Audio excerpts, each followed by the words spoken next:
apellido del paciente original son defectos génicos ligados al cromosoma X en lugares o locis bastante distantes entre sí, pero ambos en el brazo largo del cromosoma X.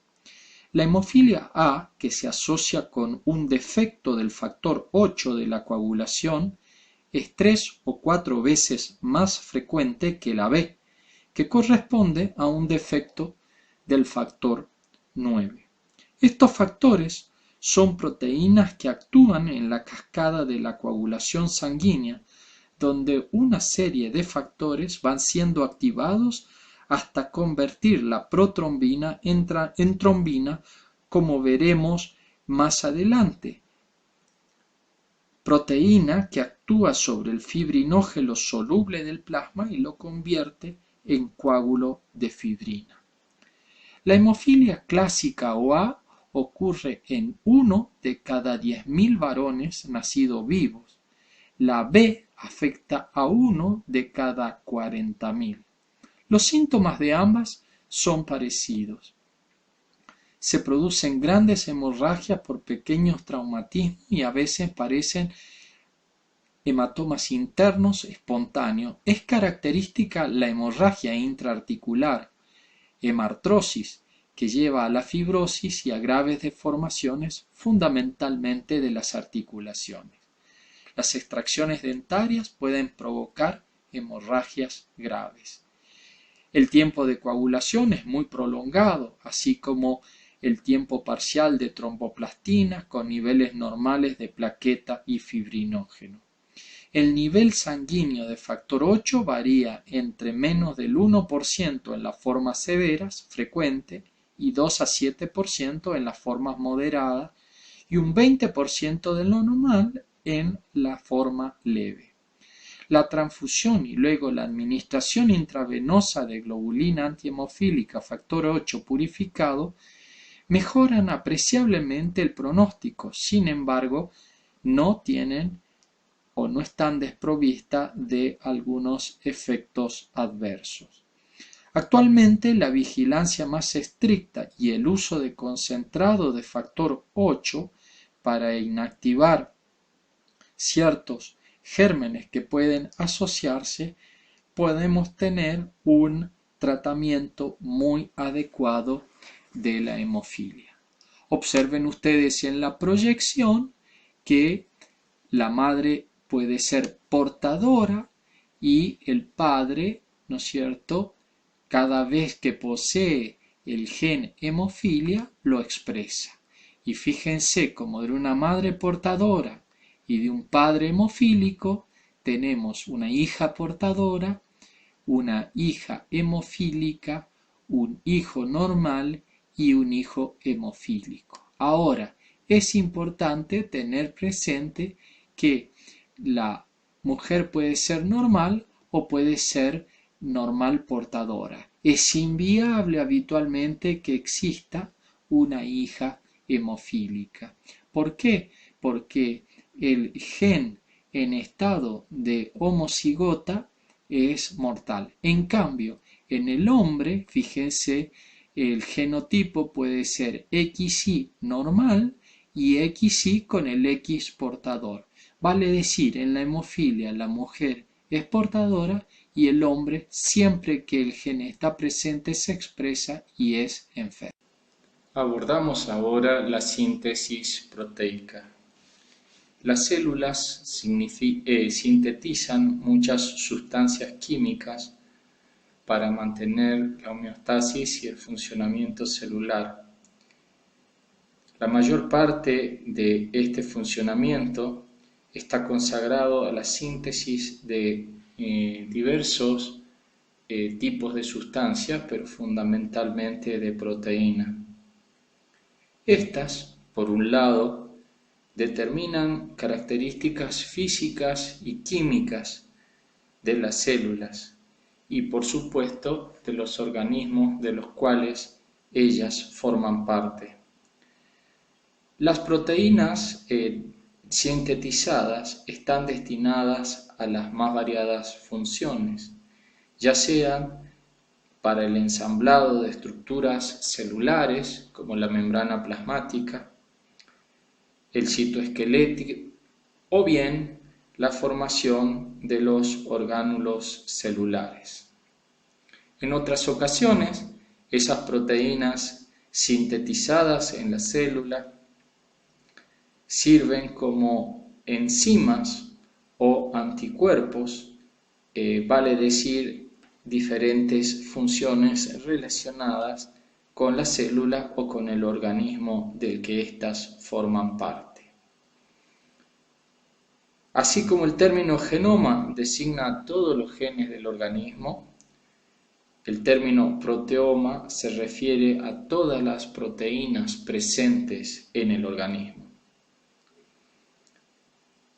En el proceso de expresión genética, el ADN de un gen se utiliza como molde para la síntesis de una proteína específica.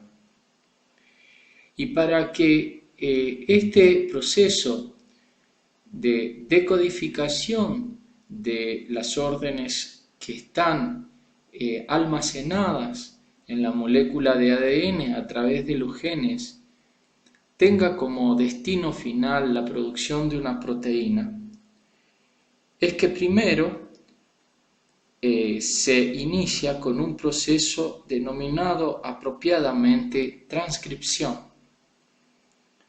La información codificada en una región específica del ADN, como ustedes pueden verlo en la proyección, es transcripta, transferida o copiada para producir una molécula de ácido ribonucleico. En el proceso posterior, esa orden que ha sido transcripta en la molécula del ácido ribonucleico, también denominado como ARN, el proceso posterior es el de traducción, vale decir, el ARN que fue transcripto en el núcleo debe salir del mismo y debe ubicarse en el citoplasma, en donde en ese lugar el proceso posterior a la transcripción es la traducción de la enfermedad, en donde el ARN se une a un ribosoma y la información que contiene el mismo se traduce en su correspondiente secuencia de aminoácidos para formar finalmente una molécula proteica.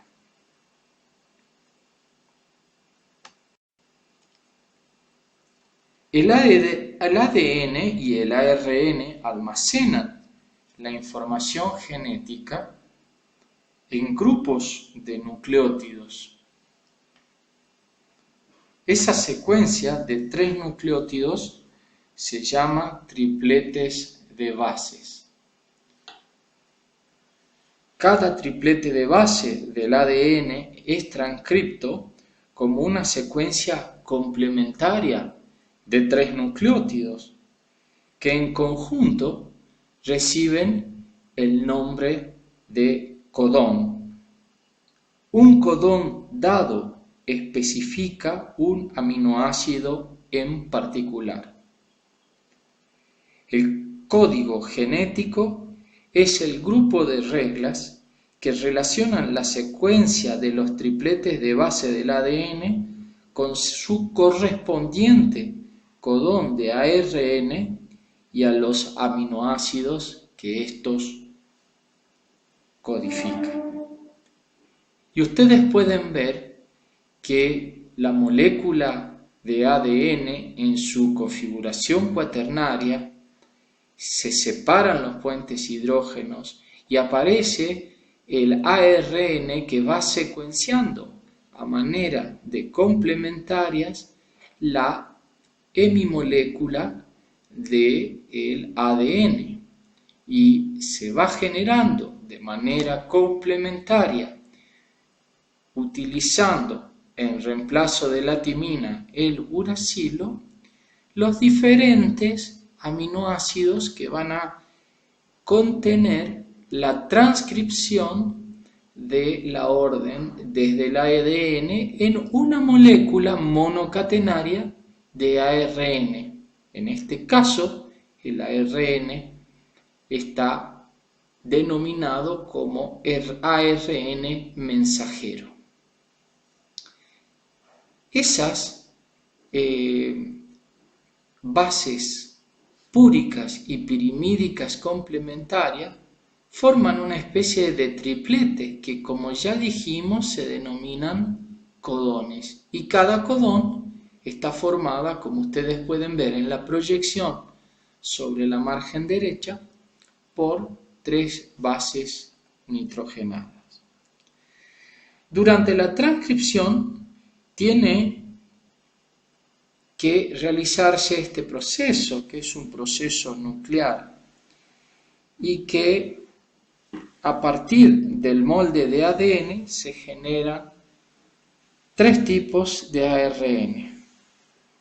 En primer lugar, el ARN mensajero, que dirige la síntesis de proteínas. En segundo lugar, el ARN ribosómico, que se une a las proteínas ribosómicas para constituir los ribosomas. Y en tercer lugar, el ARN de transferencia, que se une a un aminoácido y lo coloca en un sitio específico del ribosoma hasta que éste se incorpore a una proteína durante el proceso de traducción. Uno de los extremos del ARN de transferencia lleva un aminoácido específico y el extremo opuesto, como veremos, consta de un triplete de nucleótidos que se denomina el anticodón. La enzima ARN polimerasa cataliza la transcripción del ARN. Sin embargo, como ustedes lo estudiarán, debe recibir señales que le indiquen dónde empezar el proceso de transcripción y dónde terminarlo. Solo una de las 2 cadenas de ADN sirve como molde, como les dijera anteriormente, para la síntesis del ARN. El segmento de ADN donde comienza la transcripción, una secuencia nucleotídica especial denominada promotor, se localiza cerca del extremo anterior de un gen. En este es donde la ARN polimerasa se une al ADN. Durante la transcripción, las bases, como dijimos, se aparean en forma complementarias, recordando que las bases citosina, guanina y timina se hallan en el molde de ADN y se unen con guanina, citosina y adenina, respectivamente presente en la cadena de ARN. Si, en cambio, la adenina del molde de ADN se aparea con uracilo y no con timina en el ARN. La transcripción de la cadena de ADN termina en otra secuencia nucleotídica especial denominada secuencia de terminación, que marca el fin del gen. Cuando la ARN polimerasa alcanza la secuencia de terminación, la enzima se desacopla de la molécula